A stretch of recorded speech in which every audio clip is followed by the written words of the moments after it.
Greetings everyone, I'm Record the Second, and welcome to the fourth video in the Five Nights at Freddy's 3 Retrospective. I'm not going to really narrate the aggressive nightmare mode run because I kind of already explained all the mechanics and how to beat it in the previous videos. So I would find explaining my strategy or what I was doing at any given time kind of redundant. You should just watch the previous videos if you don't know the tips that you need. It's basically the same strategy as the previous nights, except you always need to lock the vents in advance. You can never react because he's way too fast. You need to lock the vents before he gets into them. But that's really it. I also mentioned there's this strategy of you can get Phantom Freddy to spawn early in the night. I forgot the exact time, but you can look it up if you want to. And if you get him to lower down, so like he's about to jump scare you basically after you're looking at him, then you pull up the maintenance panel really quick and click on ventilation. He's going to jump scare you, forcing the maintenance panel down, but the fixing of the ventilation error will still be happening. So in a second, it's going to fix the ventilation error, and it also deletes Phantom Freddy from your night for the rest of the night. It's very useful, but I find it really risky and not worth it personally. I've tried it a couple times. Maybe I was just not lucky with Springtrap's AI or something, but I do not prefer to use the strategy personally because I just find it that the teleportation that Springtrap does after you get jump scared by a Phantom, it kind of throws you off really hard for the rest of the night, and I just don't think it's a good strategy personally, but you can use it if you want to. That being said, there's a lot to talk about in this video. I'm going to show you some failed attempts. I'm also going to show you the Halloween gameplay, which is the same as the previous two games. The office has a new look, but that's basically kind of it. And also a Cupcake Easter egg that I actually got. Remember, in FNaF 2, there was this hoax that there's a blinking cupcake, and the cupcake is something you can win, I'm pretty sure, by beating the Cupcake Challenge. That would make sense to me, but you got to beat one of the night custom night challenges to get it. The hoax is that it's blinking, but it's just not animated. It's just sitting there. And in this game, there's also a Cupcake Easter egg, and I got it actually. I got lucky, and I made sure to record that to put it in the video. I'm going to just yap about the game because there's a lot more to cover that I haven't covered in previous videos. First, I want to do more prehistory. There are a lot of teasers that I didn't show in the videos before. For example, there was going to be this countdown teaser series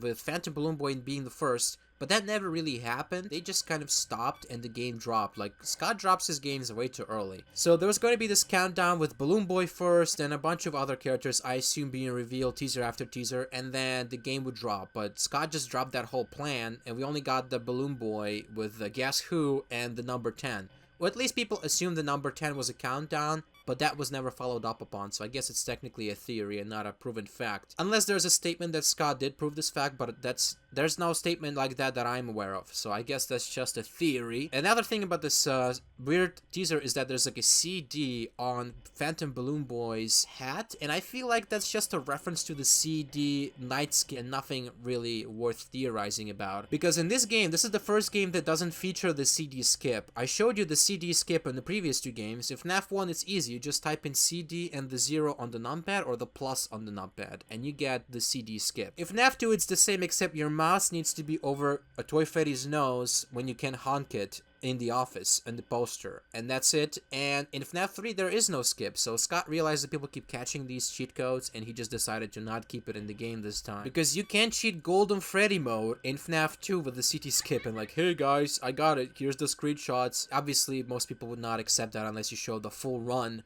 But anyway, that's something you could have done, so Scott just stopped putting the night skips in his games after FNaF 2, and I assume that's what the reference is in the Balloon Boy teaser, but there's no telling. That's just my personal theory. There's another one that says All in Your Mind, and it's about the Phantom animatronics in general. It shows Phantom Chica and Foxy, and it's an interesting one because that one I think came out after the game or right after the game released, so it wasn't before the game released, it was afterwards. And it's kind of giving you more ideas on what the Phantoms are, but it's still really weird. I'm not exactly sure what they are. There's also this teaser with Springtrap standing next to a toy box with all the spare parts of the toy animatronics and the withered Foxy hook hand and the number 3 at the top there. And there's kind of it for the teasers. Not much else has been shown. Obviously, we know the iconic I'm Still Here teaser. That is beyond iconic. That's kind of it for the teasers in this game. He was probably gonna do more, but as always, Scott dropped the game way too early. Another thing I wanted to mention is that the early days, the hype was insane, and people actually thought that Springtrap is not a Withered Spring Bonnie because we didn't know that Spring Bonnie even existed back then. That was only confirmed in FNaF 3 in the phone calls and the Stage 01 minigame. We did not know that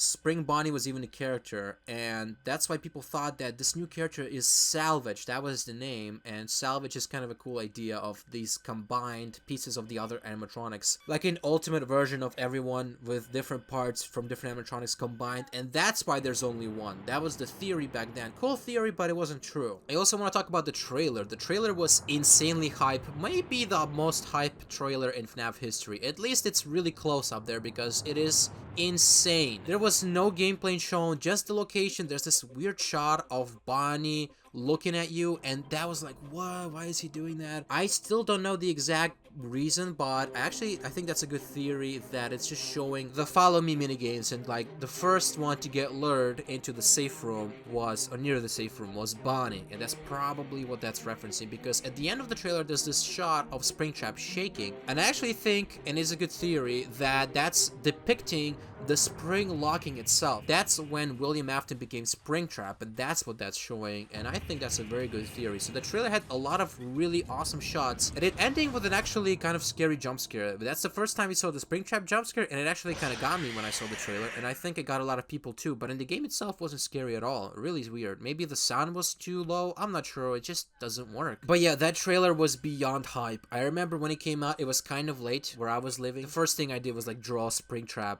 I just traced it off the trailer and I drew Springtrap, and that was so fucking cool. That was a cool experience. And another thing that was shown in before the game actually got revealed and released was this post that Scott made on one of the Steam pages. I don't remember what it was about, but there were some letters that were capitalized, and if you combine all the capitalized letters, it would spell out, my name is Springtrap. So that's how we found out Springtrap's name. And also on the Steam page that dropped not too long before the game, but that was a Steam page with some screenshots, and people were theorizing about the gameplay based on the screenshots. Because the trailer itself showed no screenshots, basically, of the gameplay, just cinematic shots and the jump scare, and that's literally it. We had no idea what the gameplay was going to be in this game, and the Steam page actually showed us like a tablet screenshot and a bunch of other things to actually give us some idea of what this game is going to look like. Another thing that's notable on the Steam page is that it says that the FNaF 3 location, the Fazbear's Fright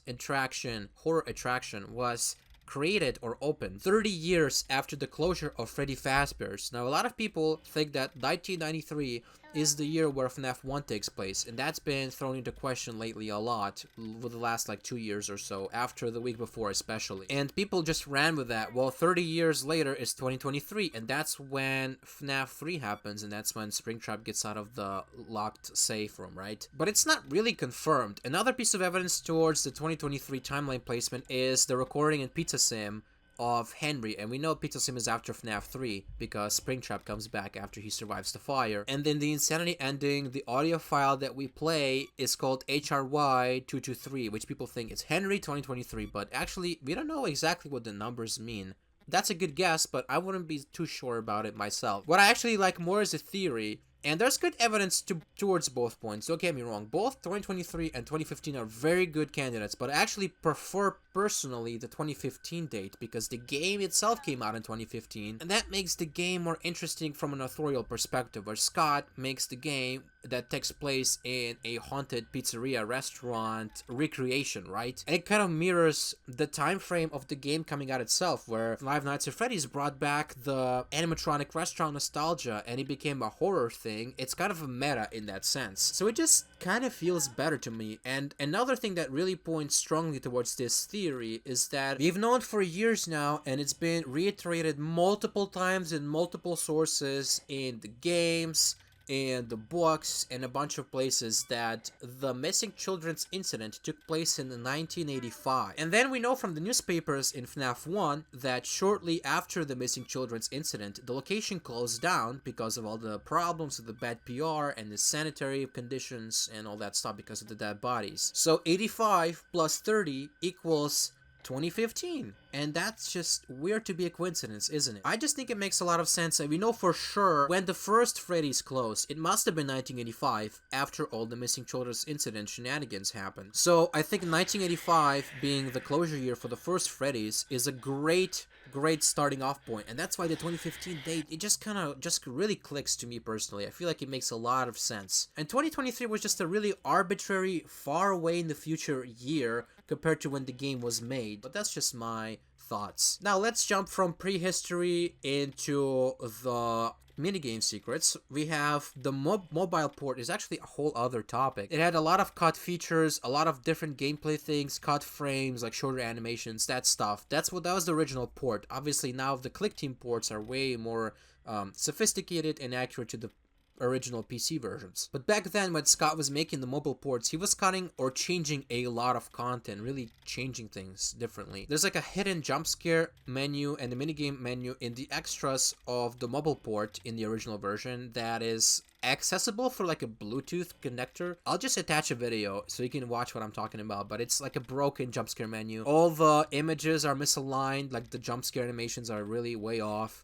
But you're not supposed to access them. It's just a problem with mobile devices that Scott wasn't accounting for. And actually, the way Phantom Foxy's jump scare is cut out reminds me a lot of the PS4, I think, hoax that was relatively recent for FNaF 3, which is crazy that so long after FNaF 3, we can get a hoax like that existing in the community. I think that's really cool. That doesn't really happen anymore, almost ever. Kind of like Herobrine was a hoax, and that is pretty much impossible to happen anymore because we know that they would never do anything like that in vanilla Minecraft, and that they take a long time to add features. There's no secret Friday updates like that, so we know that a Herobrine can never happen again, right? So the believability of the kind of creepypasta urban legend hoax for a video game like this is really low, but something about the PS4 FNaF 3 glitch kind of feels a bit more plausible. Like a rogue Click Team developer just put a secret Easter egg that none of the other people knew about and managed to sneak it into the build. And maybe it didn't get caught, or maybe it got caught and removed later, but someone got the original version. Whatever you want to believe. It's obviously fake,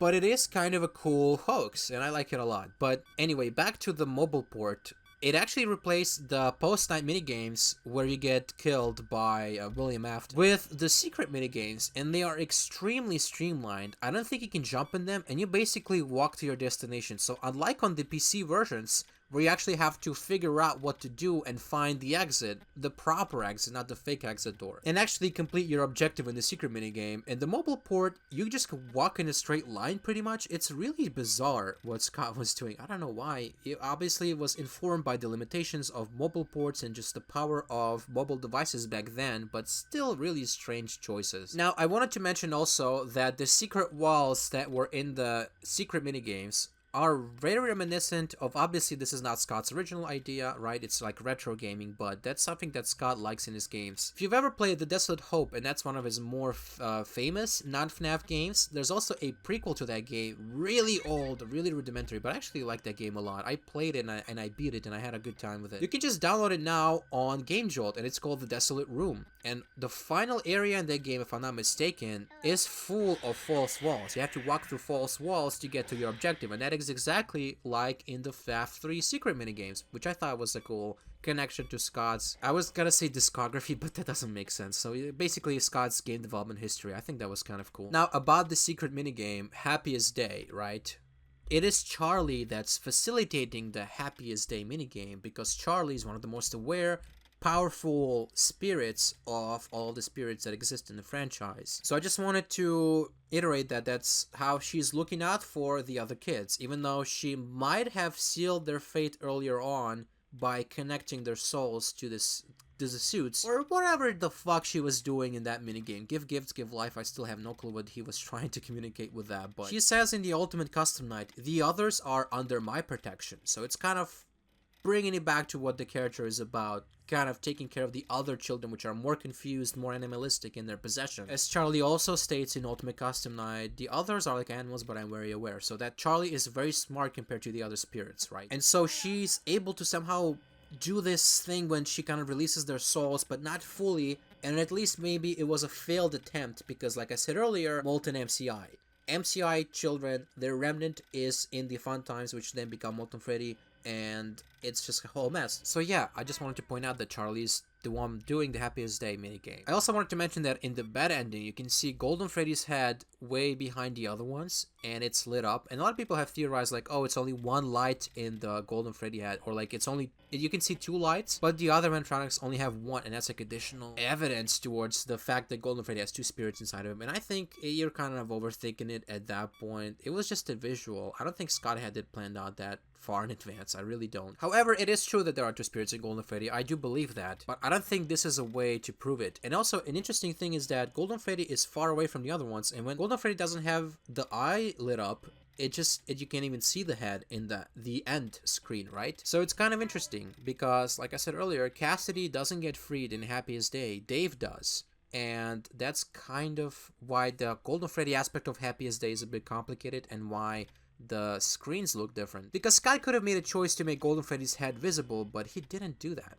And I think there's a point to it. Now, I wanted to ask the Phantom question, because that's something that even MatPat avoided, because what the fuck are the Phantoms? It's really bizarre. We had something similar to it in that FNaF 3 story that I mentioned earlier about it's kind of similar to FNaF 3 the game, but it's about this night guard who gets tortured and scared by Springtrap with his supernatural abilities, giving him hallucinations and all that stuff. But he wasn't really haunted by the Phantom versions. It's only something that happens in the game itself, and that is so bizarre, because Phantoms, you would think, oh, they're just a hallucination, they don't interact with the real world, but they do. Phantom Freddy and Phantom Balloon Boy, just to name a few, can close your maintenance panel or tablet, and the Phantom Marionette can do the same, and can also prevent you from opening the maintenance panel or the tablet. And it might just be like, oh, you're scared or whatever the fuck, but that seems like a very intentional thing. Obviously, it's a game mechanic. Maybe I am overthinking this, to be honest with you, but they do affect the real world, which I think is interesting. Like I said, when you get jump scared by a phantom, you get a ventilation error, which is a physical thing in the physical world, or you get an audio error in case of Mangle, but,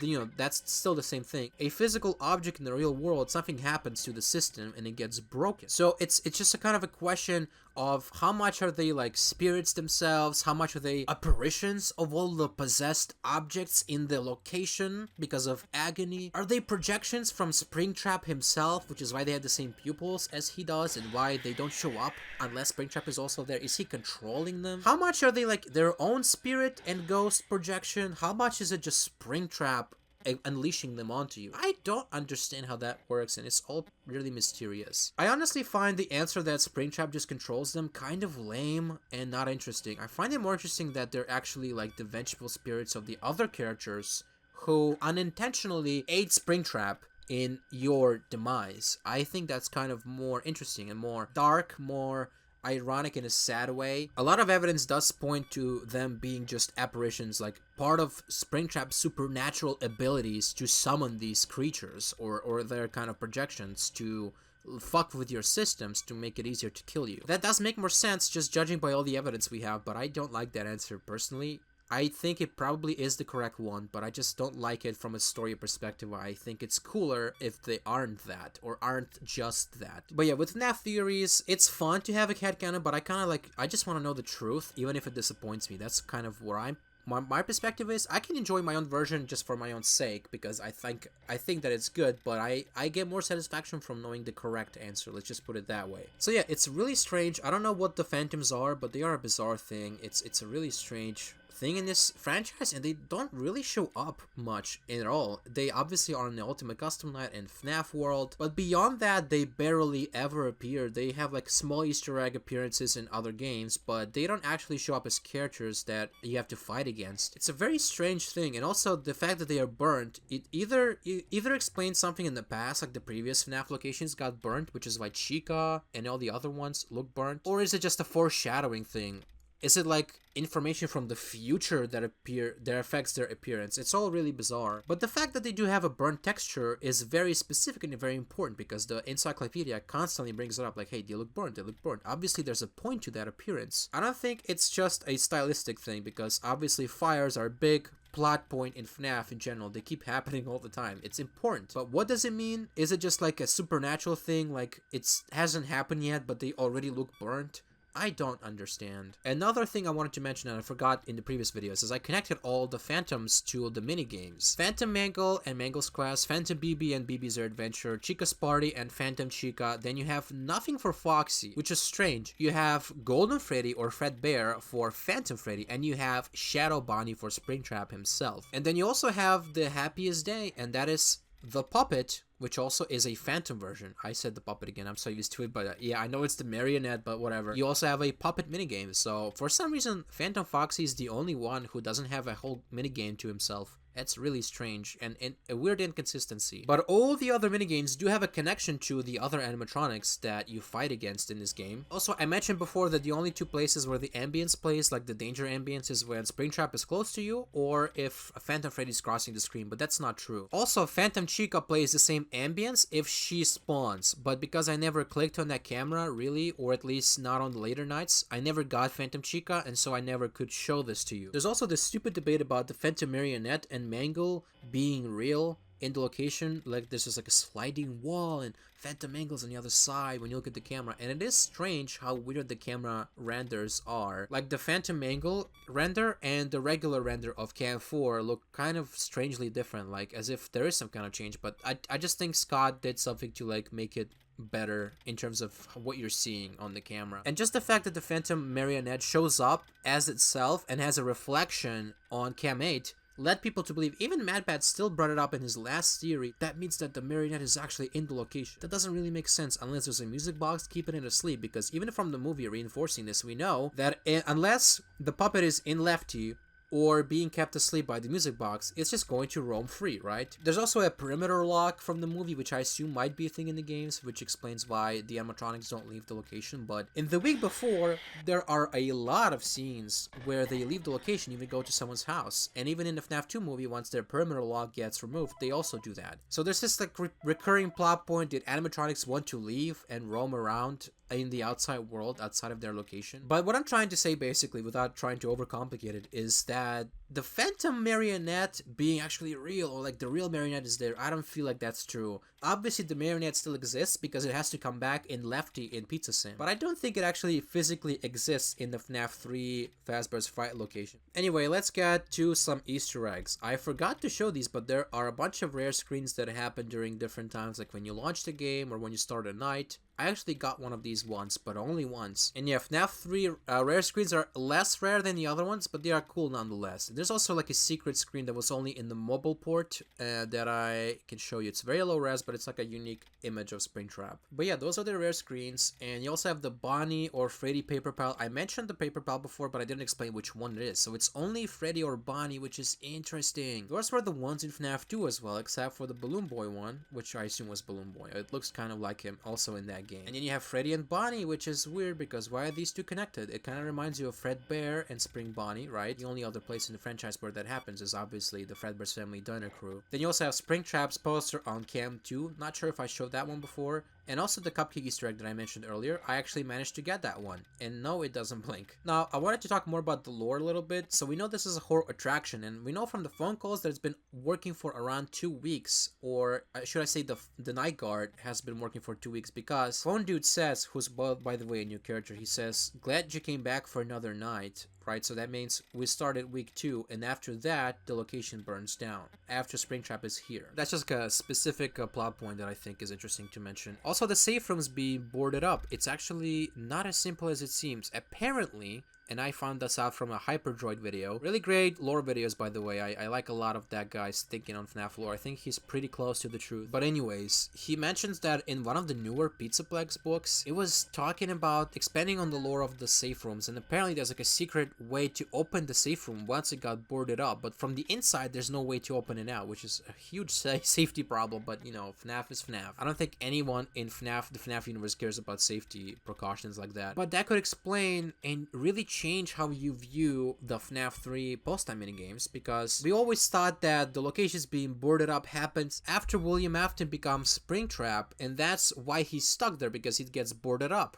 That was the theory. But now with this information, it kind of points us to the idea that maybe they got boarded up before, and then William just knew how to open it, because that's like a thing that they all had. Like, there was a false door and you can open it if you know what you're doing. Could that be it? So they got boarded up before that, presumably after the MCI happened, I assume. And the springlock suits were no longer in use because of a separate problem, but yeah, that would explain why the rooms got boarded up after the MCI, and then William just opened them up again because he knew how, and then he got stuck because it closed on him, the door closed. I don't know. That could be it. I think it's a more succinct and probably the original intention, the explanation that the rooms got boarded up after William got springlocked, not before. But this new lore does suggest that we could have been wrong this entire time, or I assume it's just a retcon, to be honest with you. Also, about the minigame, I wanted to mention, in the previous episode, I was really surprised, or the last two episodes, I was surprised at what he's holding in the minigame. And I think I really misinterpreted that. I'm pretty sure he's just sweating from fear, and those were the 2 pixels, what they are, because they keep disappearing. If you pay attention, they kind of flash with the animation. They're not always there, so he's not actually holding anything. He's just scared, and that's like the problem with these low-res minigames, is it's really hard to tell sometimes what is being depicted. I also wanted to mention in the Flash, because you have to, but in the Flash, I know it's extremely infamous, but it does have some interesting parts to it. For example, all the parts where the Springtrap AI in the VR game that the main character is developing goes rogue and like starts behaving in unpredictable ways and like becoming sentient. That's kind of like really intriguing. The payoff is terrible because it becomes MPreg like bullshit stuff later, but when it's happening, it's like kind of interesting, and I want to talk about that more in the next video, because I'm looking at the time of the recording and oh boy, we do not have enough time, so we have to do another video, unfortunately. But in that video, I will cover all of the stuff that I missed so far, because I might have missed something. I'm also going to cover all the phone calls, which it's a lot of information, so I'm going to cover the phone calls in the next video. But in anyways, I hope you enjoyed this yapping FNaF 3 podcast. Hopefully you're brain rotted enough as me about this franchise to enjoy that kind of thing. But the next video should be the last video on FNaF 3, and then we can move on to FNaF 4, which is one of my favorites, and I'm really hyped for that. That's going to be great. But yeah, next videos, I'm going to talk about all the phone calls, because they're actually extremely interesting in my opinion, and the books that I just kind of glossed over, the book stories with the FNaF 3 book story with the Fazbear's Frights, and also in the Flash. So that's gonna be next video. Don't forget to smash subscribe, ring my bell, and as always, stay